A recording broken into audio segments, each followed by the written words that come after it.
So in another move of some perhaps surprising price reduction, Games Workshop is now selling Firstborn Space Marines cheaper than they've been in a while.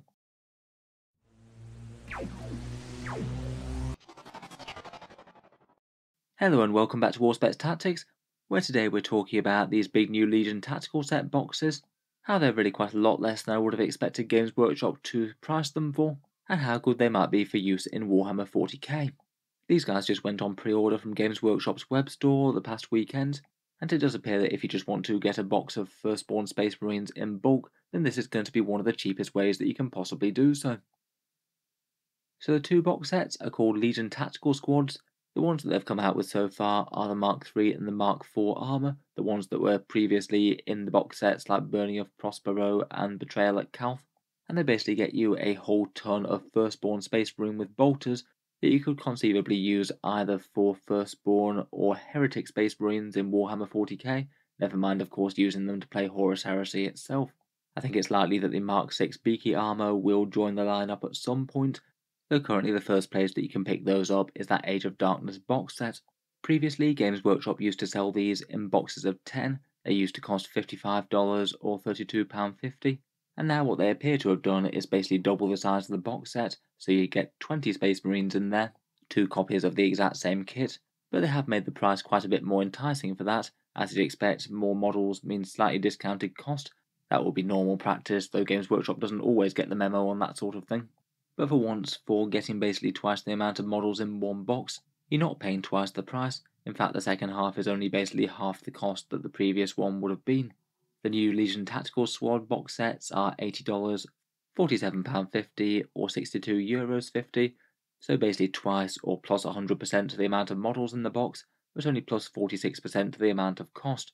As I talked about with that Deimos pattern Rhino, it really is quite rare that Games Workshop re-releases models and puts them at a cheaper price per unit. I do remember well when the Craftworld Dire Avengers went from a box of 10 to a box of 5, and I believe the cost stayed fairly similar despite getting half the amount of models. These ones do look like standard issue box sets that will be available for quite some time, not just an introductory offer for getting into the Heresy or anything like that. Though I suppose you could see it as the cheaper units to help get you into a hobby, and then some of the other stuff I've got no doubt will be fairly expensive. I guess perhaps the idea behind these guys is that you get these and then some of the upgrade kits, and perhaps that's one of the reasons that you can get bolter marines for pretty cheap now. In any case, regardless of reasoning, standard issue marines with a bolter are a fair bit cheaper to field en masse now, if you do like the aesthetic of any of these Heresy pattern armours. The reduction is fairly good for the new Legion tactical squads. If you picked up the Mark III Iron Armour or Mark IV Maximus Armour, then it's typically going to be $4 per marine, and they do actually come with a fair amount of useful upgrades. It isn't just literally marines with bolters, there are some heavy and special weapons and sergeant kit in there as well, if you did want to use those bits in current 40k. If you compare them to the tactical squad and the standard box of Chaos Space Marines, soon to be rebranded Legionaries, then the tactical squad would be $5.50 per model and the Chaos Marines would be $6. So for example, if you did want to field your Chaos Marines as Iron Armour Marines instead, then it would cost you around about a third cheaper. Next up, let's take a look through the two boxes' contents and how they might be used in 40k. The Mark III armour is known as Iron Armour, a bit up-armoured, and I think it was designed for close quarters engagements. Maybe the most distinctive thing about it is the brutal industrial looking grill helmet that they have. It's got a fairly industrial and practical looking feel. Maybe it could be particularly good for armies like Iron Warriors. I feel like the helmets would work really well for them. At base, the Marines are all armed with bolters, and they can also have a holstered chainsword, as you can see on the guy on the top right as well.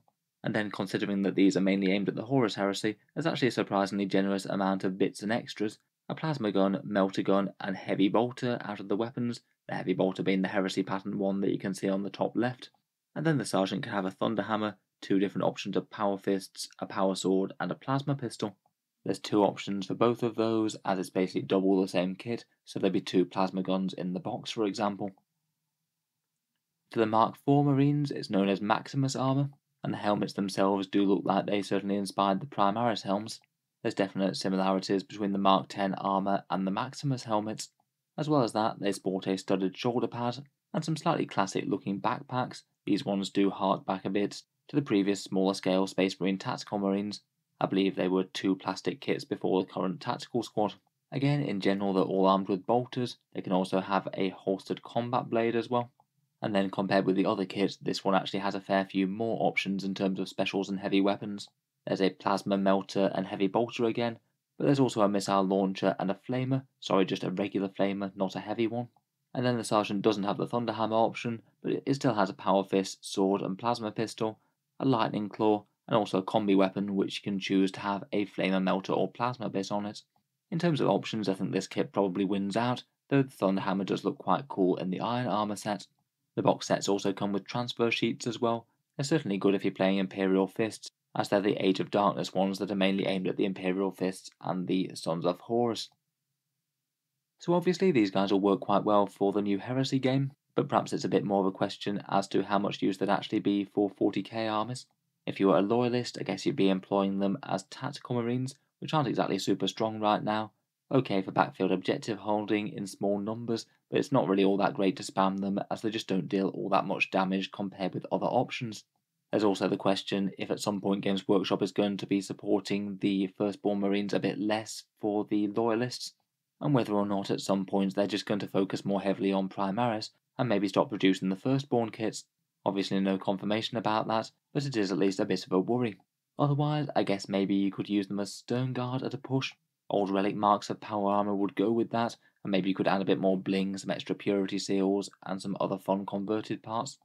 And finally, if you were playing fairly casual games, maybe you could use them as intercessors perhaps. They will be a fair bit shorter than the Primaris Marines, and their bolters aren't quite as big as the bolt rifles, but they are still basically standard Marines with bolters, and I suspect it wouldn't really cause all that much confusion if you were just running all of them as the Primaris version. They do lend themselves a bit better to being spammed, as well as being tough, the intercessors actually pack a fair punch as well, both at range and in combat. I'd say that in general though, these marines probably work better for the Heretic Astartes, the Chaos Marines. Old power armor marks really make a lot of sense for them, as they basically took all the tech from the Heresy, and fielding marines with older armor marks kind of implies that they're dating back into the distant past, and that can be quite a nice feel. Certainly if you wanted a bit more of a cleaner or militaristic aesthetic to a Chaos Warband, I don't see why you couldn't just use them straight out. Even if you just wanted a few more contemporary Chaos flavours though, you could easily mix and match just with a few bits here and there from the standard Chaos Marines kit. A few swapped out shoulder pads, heads, or weapons and things I think would go quite a long way. Their rules are maybe a bit more of an interesting question with the new Chaos Marine book coming out. The standard Legionaries are going to be getting 3 attacks each. Hopefully as some of the most iconic models in the Codex, they'll be able to make standard Bolter Marines at least somewhat scary. They don't have the issue of Intercessors and Primaris competing for the same role in the Chaos Marine book. Overall, I would say there's positives and negatives, but in general for these kits, at least the pounds or dollars you spend per point is really quite a good ratio.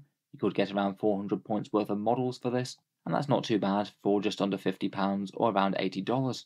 In terms of investment for the points that you can field, this actually beats out most of the discount Combat Patrol boxes, which I think is pretty cool. Anyway, I'll be interested to hear your thoughts on these guys. Could you be tempted to pick up any Space Marine armor marks for use in 40k? And if so, how would you use them? Let me know your ideas down in the comments.